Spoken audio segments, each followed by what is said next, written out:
Okay, three, two, one. Ladies and gentlemen, boys and girls, children of all ages, the Superflex Super Show proudly brings to you That's John Big Irish McGlynn. Happy day for a podcast, everyone. Welcome aboard. It sure is. I'm James the Brain, and we are the Superflex Super Show. And if you're not down with that, we got two words for you. Start sits. Doing our start sits episode, part two. Here I am with John McGlynn. John, before we get going, I do want to take a quick second and throw it over to John and Ethan, John Hogue and Ethan Turner for the injuries. So let's go ahead and let them come on in here and tell us a little bit about the injuries here.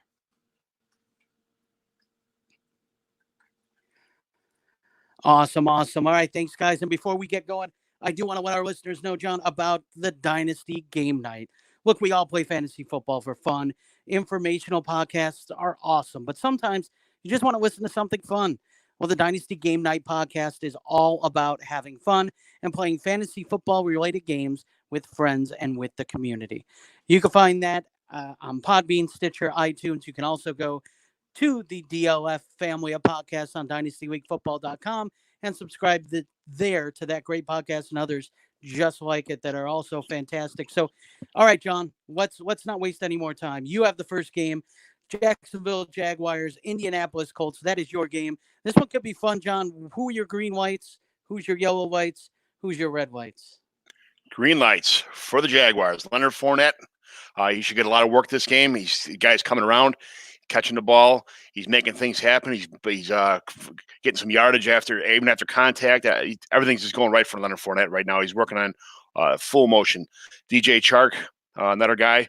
He just seems to be, him and Nick Foles are going to probably have something special here. Chark is something special. If his first year wasn't so well, second year, bam, here we go. DJ Chark's turning into the receiver we thought he could be. So he's my green light for the Jaguars, my two of them. For the Colts, Marlon Mack. I think he's gonna be the workhorse in this game. So I think he'll get all the touches. He'll get all the everything with the running back wise. Yellow lights for the Jaguars. Nick Foles, D. Westbrook, Chris Conley. All them guys are, probably somewhere in the teens for your, PPR scoring. Nick Foles, we'll see what happens. The Colts have a pretty decent defense. A couple injuries, but I think he should be okay for the Colts. Jacoby Brissett, Zach Pascal, Eric Ebron, Jack Doyle, Chester Rogers. Those guys, I'm not even sure if Brissett's going to be 100% yet. So even though he's been doing pretty well this year, I think he's a yellow light for that reason. I think he's going to play, but who knows his stats, how his stats are going to be with a little bit of soreness still. The other guys, they're all hit or miss. So we'll see. You can't trust anyone to be green lights. They're all kind of just bunching the yellow light situation. Red lights, like I said before. Marlon Mack will probably be the workhorse in this game. So Nyheim Hines, Jordan Wilkins, don't expect too much out of those guys. Marcus Johnson, probably not anything special. For the Jaguars, Josh Oliver, Seth DeVale, Keelan Cole. You really can't trust any of those guys either. So those are my green, yellow, red lights for this game. What do you think? Yeah, I agree with you. I think all those are right in line to where I would have them. So I agree with all that. I do think Brissett is, he could be in line for a very nice game. Like you said, he's coming back from some health issues. His first game back after missing a game. Zach Pascal is another guy who's very hit or miss with T.Y. Hilton out. He looks to be a guy who's going to get targeted heavily, which is nice. But what he does with those targets is going to be interesting. And Leonard Fournette, like you said, yeah, he's been getting it going, man. But boy, he and his ex-teammate over there, now on the Jets, I believe, they played at LSU together. Jamal Adams, those guys have been going at it on Twitter. It's been very entertaining watching those guys. So, Yeah. So that's been one of the highlights of my week. I've got the next game here, John. The Buffalo Bills are going to the Miami Dolphins. Go Dolphins! Taking on the Dolphins. Look, as a Browns fan, I know how we have the key on how to beat the Bills.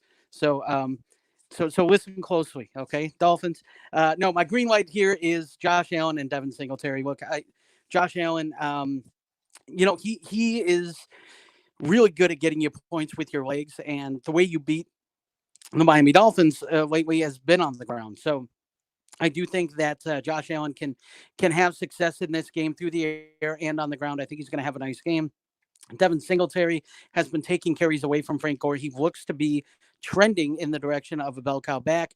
I like that. I like this matchup against Miami. I think he is a green light. So I've only got 2 green lights this game. My yellow lights are pretty much everyone else. Ryan Fitzpatrick to me is a yellow light. Buffalo has been pretty good against the pass this year. Really, the way to beat them is against the run.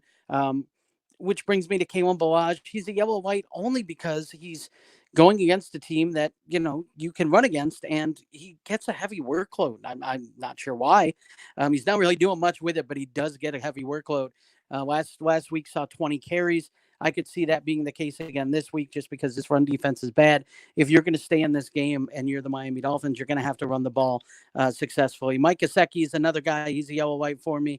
The Bills are okay against tight ends. But I think Mike Gesicki is emerging as a guy who Ryan Fitzpatrick can sort of trust. There's not a lot of guys in this passing attack that I think he feels very comfortable with right now. I like Gesicki. I think this is a guy who, if he could break out these next few games, or at least trend upward these next few games, he'll be a guy to keep an eye on going into year 3 as tight ends traditionally break out that year. So those guys for the Dolphins are my yellow lights. For the Bills, I like John Brown.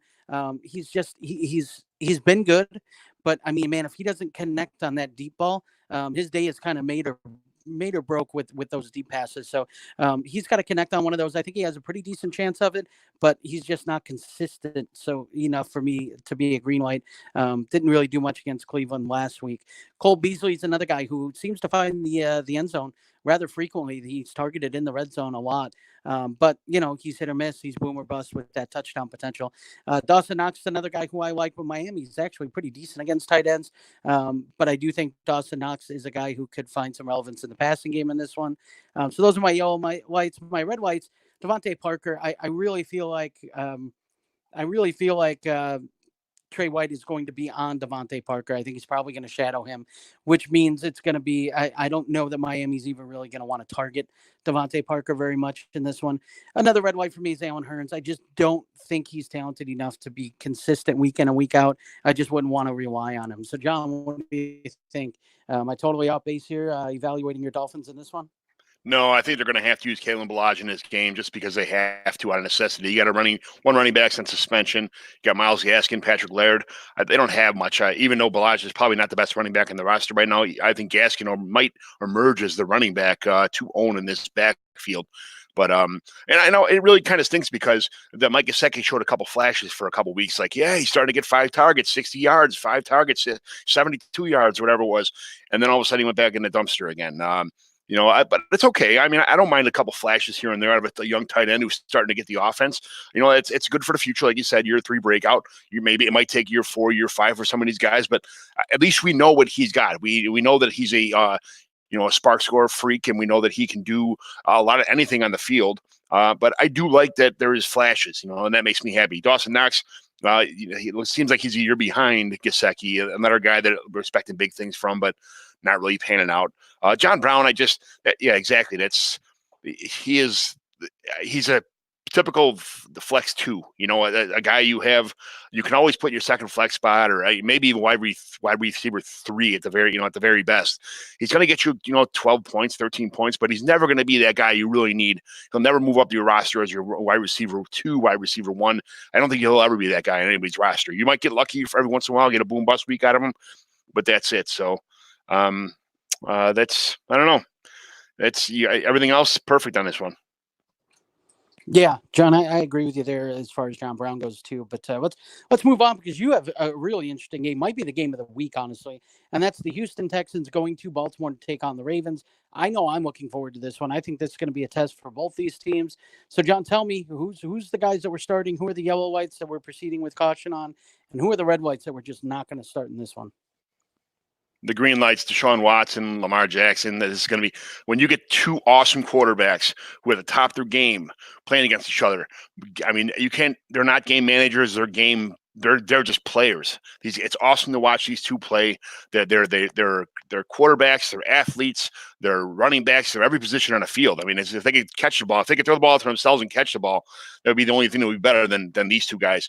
Deshaun Watson's not getting sacked as much as he used to. He's actually becoming the quarterback that he should be without having to run around scared for his life in the backfield. I love this quarterback matchup this week. It's grab your popcorn. This is the best matchup of the year, probably. DeAndre Hopkins, I expect big things from him, but also Kenny Stills is back, so Kenny Stills might cut in a little bit. We'll see what happens with that. So I'm just as much as I have just DeAndre Hopkins is my green light.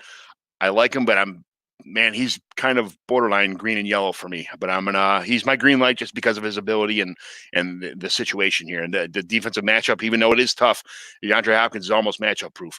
Yellow lights, Kenny Stills for the Texans. Kenny Stills, Carlos Hyde, Duke Johnson, Darren Fells, all these guys. You can't start them with confidence, but they're not.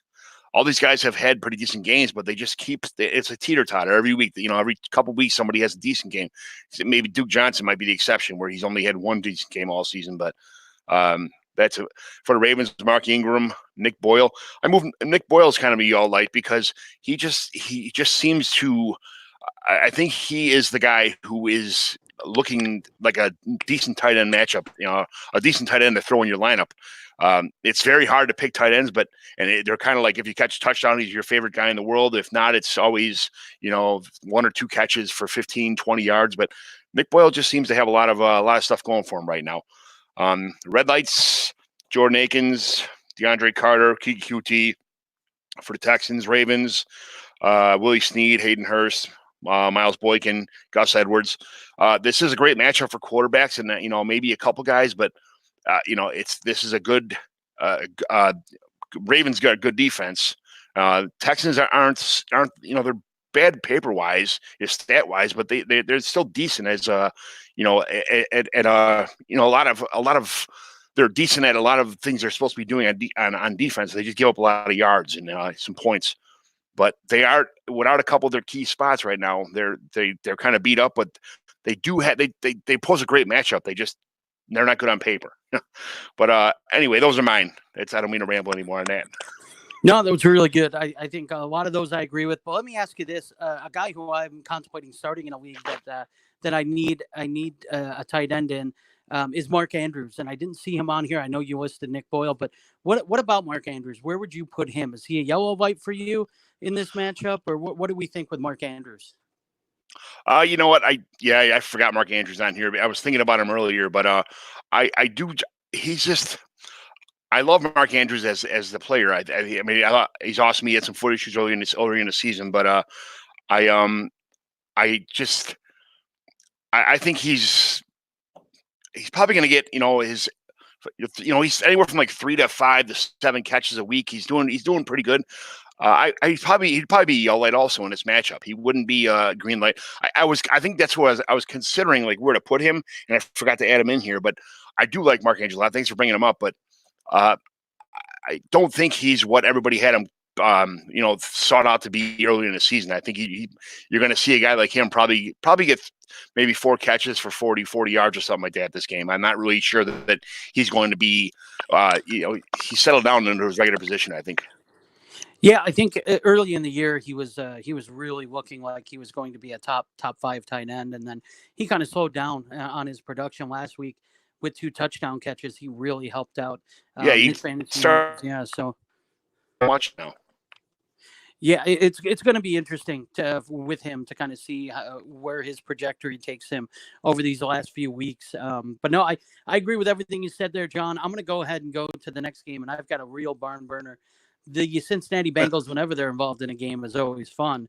They're going to Oakland to take on the Raiders in this one. I'm going to make this one real quick. My green lights, Derek Carr. The Bengals defense is terrible. Their pass defense is awful. Derek Carr has been much better as of late.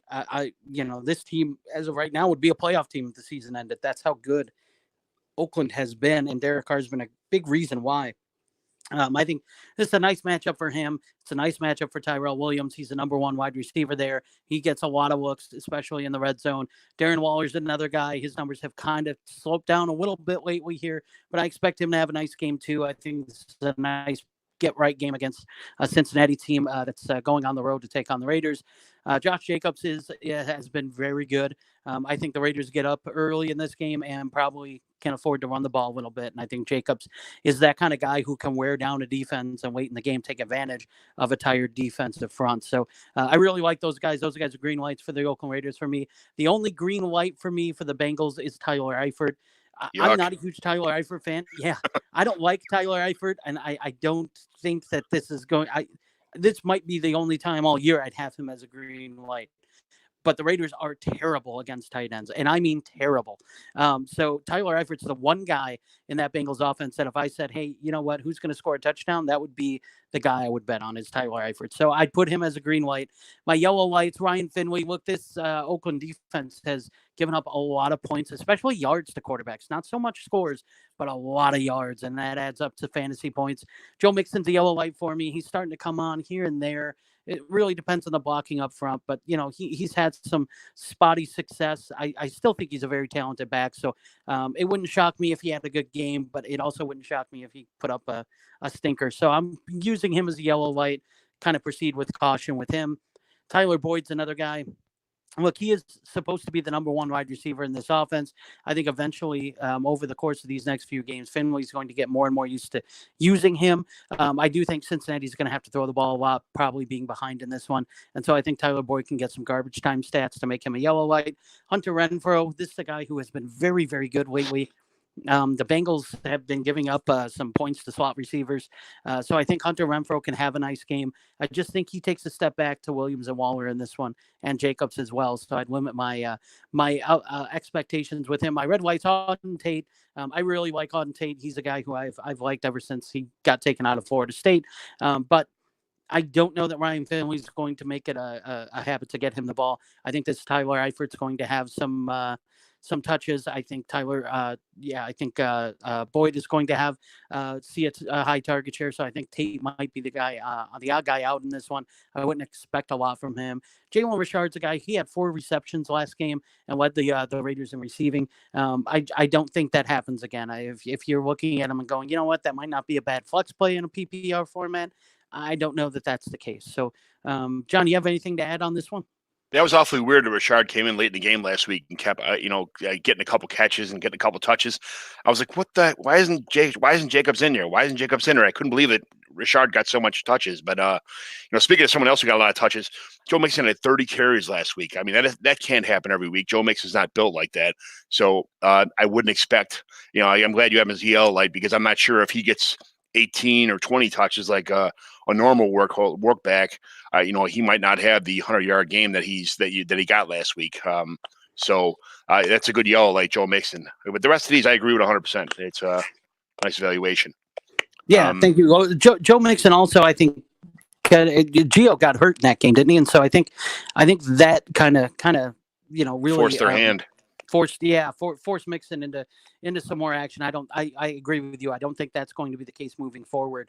But I mean, it was just a perfect storm. A quarterback in his first NFL start, the backup running back gets hurt. I mean, you're the bell cow running back. You're going to get those carries. So I don't think that'll happen moving forward. No, you're right. But John, you have another good game.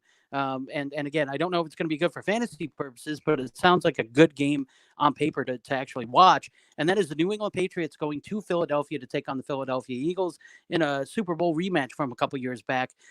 Tell me who are we using in this game and who are we staying away from? Well, some people might want to watch it, but I'm not a Patriots fan at all, so I don't want to. I'll watch this game. Hopefully, the Eagles win, but I'm not sure that's going to happen. Ooh. But yeah, fly Eagles, fly this weekend. Brady. All right, go ahead.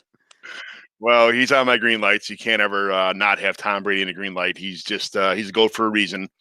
Even though Dan Marino's the real GOAT, Tom Brady's, I guess, GOAT number 2.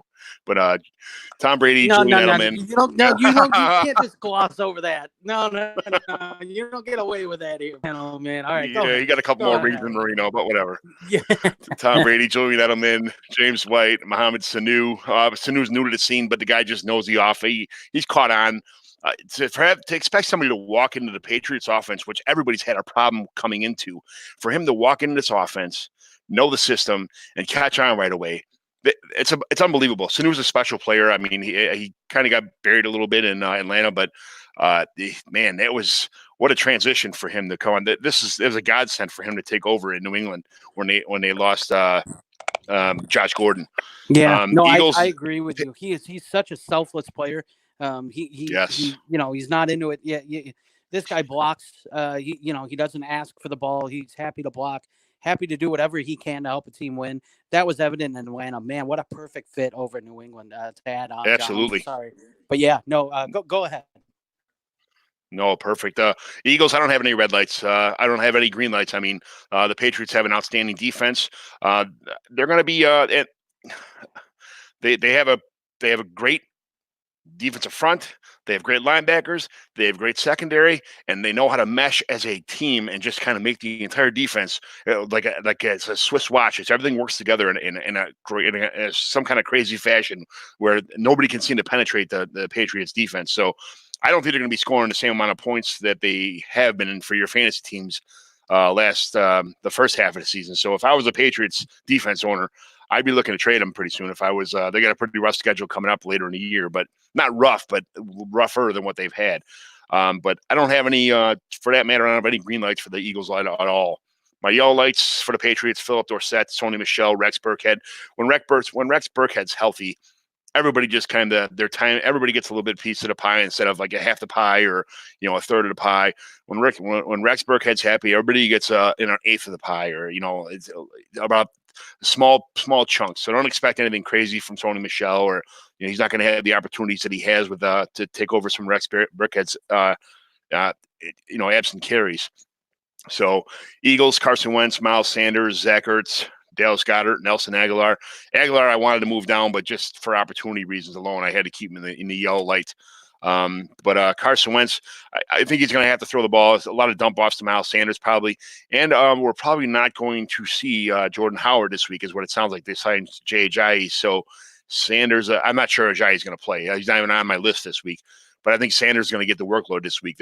But against the Patriots, he's got to stay yellow light because he's not even with that workload. I don't think he can make the green light status, against the Patriots defense. Zach Ertz, I think they're going to cover him like a blanket. That's going to open some targets for Dallas Goedert. But again, it's 50-50 for the tight ends. So no, you're not going to have one special tight end to count on for your fantasy lineup. So be careful. I mean, I'd almost take Goddard over Ertz in this matchup.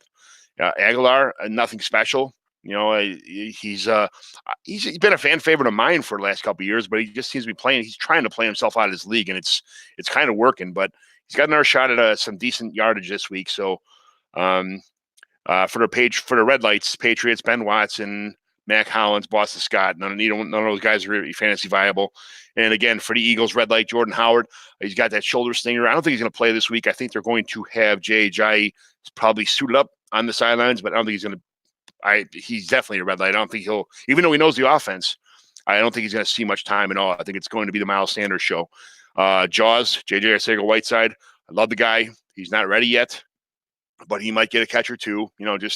But nothing. Don't expect anything. Jordan Matthews, same thing. Don't expect anything out of him, but he'll be on the field. But I wouldn't play him if you had him in your team. Just look for other options. I know it's a tight week with a couple buys, but you got to do. But you can do better than those guys. Yeah, it's interesting. Like you stated, the one thing Bill Belichick does really well is he takes away what a team wants to do. He takes away one player. He's really good at taking away your superstar player or what's working. And what was working for the Eagles was Jordan Howard and Miles Sanders. Well, with Jordan Howard missing the game, I fully expect Bill Belichick is going to take Miles Sanders out of this game one way or another in the running game and in the passing game. So make them beat, make the Eagles beat New England in any other way. So I like that. I don't know that there is a green light. The Eagles' offense has been really up and down. The one thing that has worked again has been the running game with Jordan Howard and Miles Sanders' explosiveness in both the running and passing game. I just don't think that Bill Belichick's going to allow Miles Sanders to have that much success. So I like it. I think it was a good breakdown, Bud. And I the only savior on this offense for Aguilar is that Alshon Jeffrey's already been ruled out for this game. So he may have a little bit more opportunity, or they might try to run a little bit more without the passing opportunities. But that's the only reason that Aguilar is in the yellow light for me. Yeah, man, I totally agree with that. So I've got the last game here, John, and I'm going to cover this. This is the Kansas City Chiefs going to LA to take on the LA Chargers. This one should be fun. My green lights, look, it starts and ends with Patrick Mahomes. I don't know that there's a matchup. Later on in the year, Patrick Mahomes plays the Chicago Bears, and I don't know that I could not have him as a green light there. He's going to be, to me, is matchup proof. He's a green light every week. And guess who else is? Tyreek Hill. Tyreek Hill is a green light for me too. Mahomes and Hill have just been on a tear fantasy wise. So they're always there. Travis Kelce's right up there. You know, he's close to matchup proof too. You know, I know Kelce has struggled sometimes. He hasn't always found the end zone. He's struggled with touchdowns and that sort of thing. But I mean, can you ever see yourself benching Travis Kelce for another option unless you somehow have Kittle too or something like that? I mean, I couldn't see it. So reasonably, those guys are green lights for me every week.